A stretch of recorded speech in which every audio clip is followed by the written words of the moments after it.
Good morning, students. Today I'm doing a lesson that is lesson 4.5 Seeing Eyes, Helping Hands. Now, the reason I'm jumping to this lesson is because this lesson is very easy and I want to give you all an open book test on this lesson. Now, you all will write just 6 questions of the first passage. Okay, that is this page, only 6 questions. I've given you all more than 6 as a homework, but you will write only the first 6 on a separate sheet of paper and staple it along with your assignments which you all will be submitting in the school for the open day. Okay, so your open book test and assignment both will be complete with that. Clear? Rest of it you have to write even what you're writing in your open book test as well as the rest of the questions in your notebook. Okay, so don't say ये मैंने open book test के लिए लिखा तो वापस नहीं लिखना है. No, you have to write this also in your notebook. Clear? So let's start the lesson. Now, if you all have, I don't know whether you all remember that we have seen that the students of New Vision High School visited the home for the aged, right? That's what they decided to do, and they decided to visit the home for the aged. Now this is after their visit. Yes, the people in the home for the aged are very happy with the visit of the children, and they are writing a thank you letter to the principal. So that's what this lesson is about. So let's read. Seeing Eyes, Helping Hands, Home for the Aged, East Street, Girgaon, 10 January 2018. Now this is not the actual format. Okay, so don't just look at this and write this. Letter format is wrong in this. Okay, this is the old one. To the principal, New Vision High School off Main Street, Girgaon 1. Dear madam, see in this there's no subject, nothing. Okay, so it's not correct. It's just the matter for you to read and comprehend, understand, and answer your questions. It was the dear Miss Ambekar. It was the first time the school children had come to help at a home for the aged on 5th January, and I am glad to inform you that their visit was a great success. Hope you'll have your pencils. There's not much in this, but still, the children carried out all the tasks we had planned for them. They did them willingly and obediently. And of course, our residents enjoyed the storytelling session quite as much as the students did. So, not only did the residents enjoy, but also the students enjoyed themselves because this was something different that they were doing, okay, from their regular everyday work. In fact, we were wondering whether you could have a few of your students visiting us every month. You can imagine how much our residents enjoyed having young visitors. It brightened up the whole week for them. So, you see, there must be hardly anyone visiting them. That's the reason even their children have abandoned them and maybe or don't want to look after them or cannot look after them. So, uh, they have kept them over here. And naturally, if they cannot look after them in their house, they're not going to come here to visit them or see them or talk to them every day.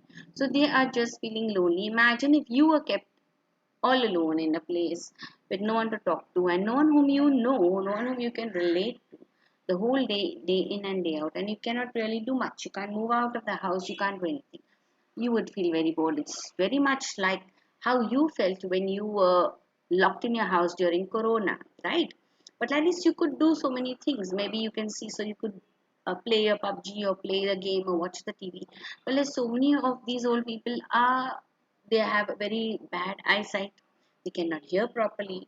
They may be paralyzed. They cannot even feed themselves. They need someone to help them to even walk around. They cannot walk.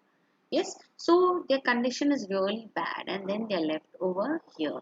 So they, the very fact that children came to visit them made them extremely very happy.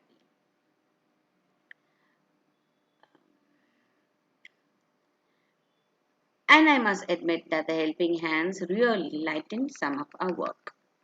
With warm regards, yours sincerely, Kiran Somalwar, Secretary Home for the Aged. So, who's writing the letter? Kiran Somalwar, who is the Secretary of the Home for the Aged. Okay. Now we move to the next lesson, next page of the same lesson. In the principal's office. Now, this is a conversation. Before this, you had a letter. That is actually a formal letter. But then I don't know, the format wasn't right. Okay. Principal. Now you have a conversation between the principal and Mr. Bendre. Yes, Mr. Bendre, you wanted to see me about something? Mr. Bendre. Yes, madam. I come to say how much we appreciate the good work that the school is doing under SEHH. Now, this SEHH is seeing eyes, helping hands. Appreciate means are thankful for. Yes, we are glad, we are happy, we are thankful for. Principal, oh, thank you.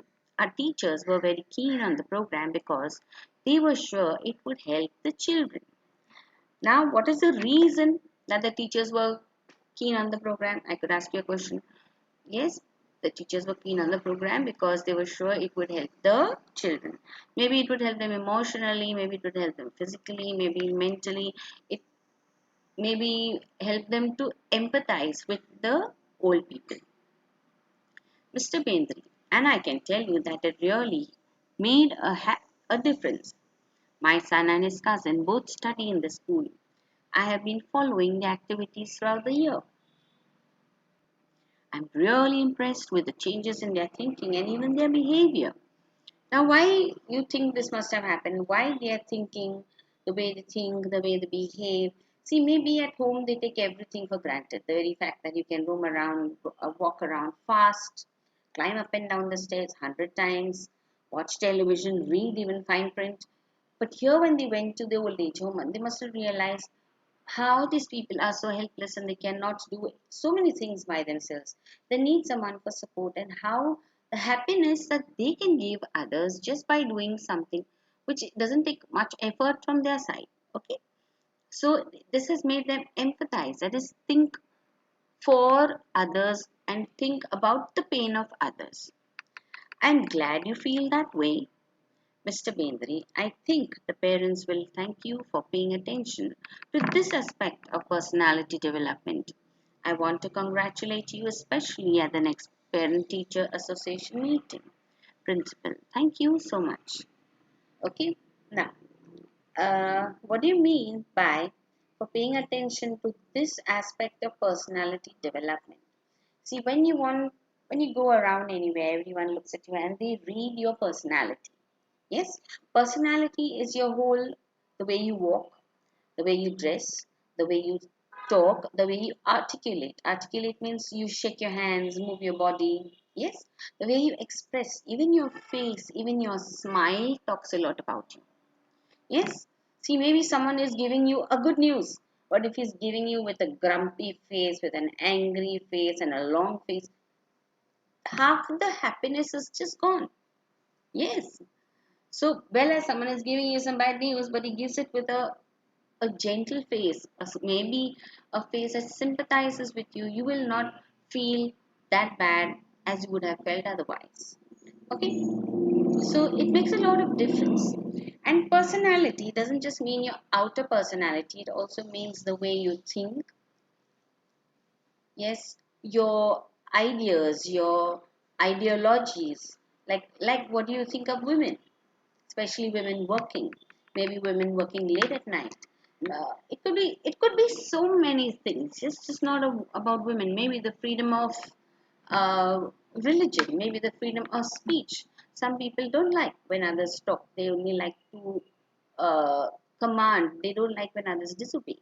Yes, or don't like. There are so many people who like to boss around. So that speaks about your personality because you are selfish.